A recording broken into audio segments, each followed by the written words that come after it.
Halo Sobat Pelatihan dimanapun berada. Kali ini kita akan membahas tentang pengelolaan koloni lebah madu kelulut Trigona spp. Beberapa hal yang perlu kita bahas antara lain penjelasan mengenai jenis pakan lebah madu kelulut, pemilihan lokasi budidaya lebah madu kelulut, penanganan koloni lebah madu kelulut, serta pengendalian hama dan penyakit lebah madu kelulut. Baiklah, kita akan bahas hal yang pertama, penjelasan mengenai jenis pakan lebah madu kelulut. Ada 3 macam pakan lebah madu kelulut Trigona spp: nektar, polen, dan resin. Nektar sebagai karbohidrat, air, vitamin, dan mineral bagi kelulut, polen sebagai sumber protein, vitamin, dan mineral, serta resin sebagai material utama untuk kelengkapan sarang kelulut. Di sekitar kita saat ini ada tanaman air mata pengantin ini, ya. Kemudian sebagai ini adalah penghasil nektar dan polen. Di sini juga ada mangga di depan, nanti saya tunjukkan ya semuanya insya Allah. Sebagai penghasil nektar dan resin, jagung di belakang sebagai penghasil polen, serta kelapa di sebelah sana penghasil nektar dan polen. Selain itu di sini juga terdapat tanaman lain, kemiri di belakang, alpukat, rumput, juga sirsa, dan berbagai jenis lainnya yang radiusnya masih di bawah 500 meter ataupun masih dalam jangkauan lebah madu kelulut. Hal kedua yang akan kita bahas adalah pemilihan lokasi budidaya lebah madu kelulut. Secara umum, parameter yang perlu diperhatikan adalah temperatur atau suhu, kelembapan udara, serta curah hujan.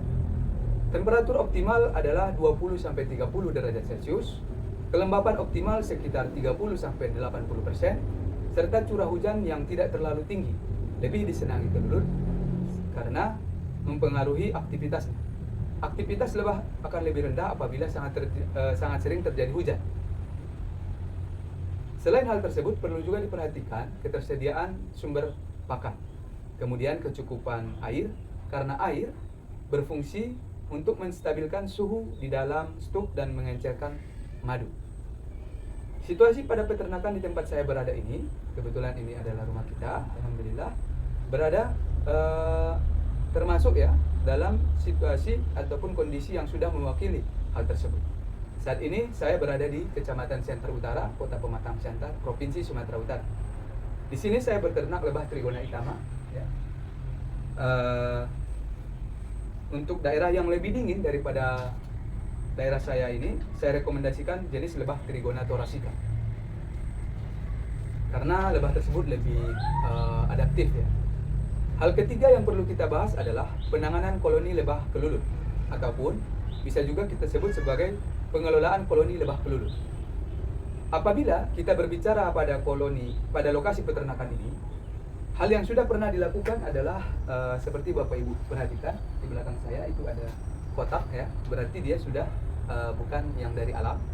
Jadi sudah dilakukan perbanyakan secara buatan. Itu digunakan metode pemindahan koloni. Contoh pada stuk ini saya tunjukkan ya. Kita siapkan indukan. Indukannya misalnya yang itu. Kemarin ada yang indukan lain sebenarnya, tapi misalkan yang itu ya.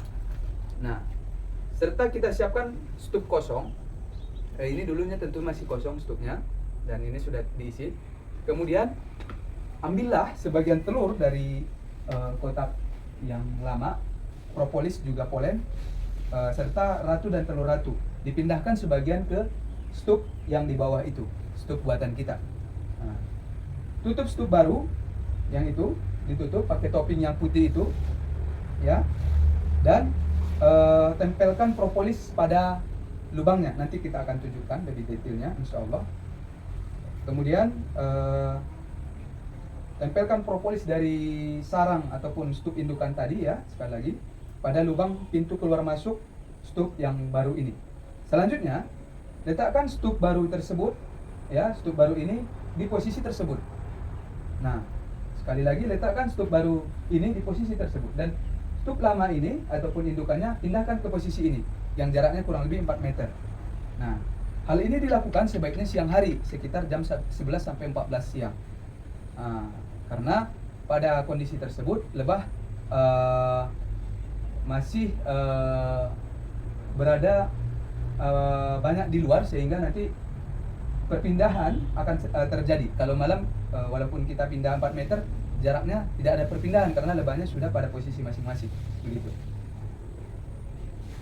Apabila pada stuk baru koloni lebah telah berkembang, ya, lalu pasanglah topping. Topping itu ini Bapak Ibu, ya, tambahan, ya, topping, ya, di atasnya pada stuk baru tersebut. Koloni berkembang maksudnya sudah ada pot madu baru dan ada regenerasi lebah atau telur baru di dalam kotak ini, ya, stuk ini. Kalau sudah terjadi seperti itu, barulah tambah topping. Kalau belum ada kehidupan baru yang benar-benar terjadi di pot ataupun di stuk yang ada ini, jangan dulu ditambahin topping. Nah, kemudian idealnya Bapak Ibu, ya, untuk luasan 80 sampai 100 meter persegi, kami menganalisa lebih baiknya tidak lebih dari 5 koloni, karena apabila lebih bisa mengakibatkan adanya kompetisi antar lebah, perkelahian misalnya antar koloni, sehingga mengantisipasi tidak ada masalah pada koloni kita ke depannya. Hal terakhir yang perlu kita bahas Bapak Ibu adalah pengendalian hama dan penyakit pada lebah madu peluluh. Beberapa contoh hama dan penyakit yang mengganggu adalah tawon ban kuning, semut khususnya, ya, semut yang halus, kecil, cicak, burung walet, dan ayam. Hal yang dapat dilakukan adalah dengan menghalau secara mekanis ataupun kimiawi, namun yang masih terkategorisasi aman. Misalnya, semut dengan memasang wadah air ataupun kapur ajaib, ya, kapur anti semut di bawahnya dan pada daerah yang diserang semut, ya. Terkait penyakit, hal yang perlu diperhatikan adalah sebisa mungkin menjauhkan lebah dari kegiatan penyemprotan pestisida, ya, khususnya tanaman jagung barangkali di belakang, ya, herbisida, cairan kimia berbahaya lainnya.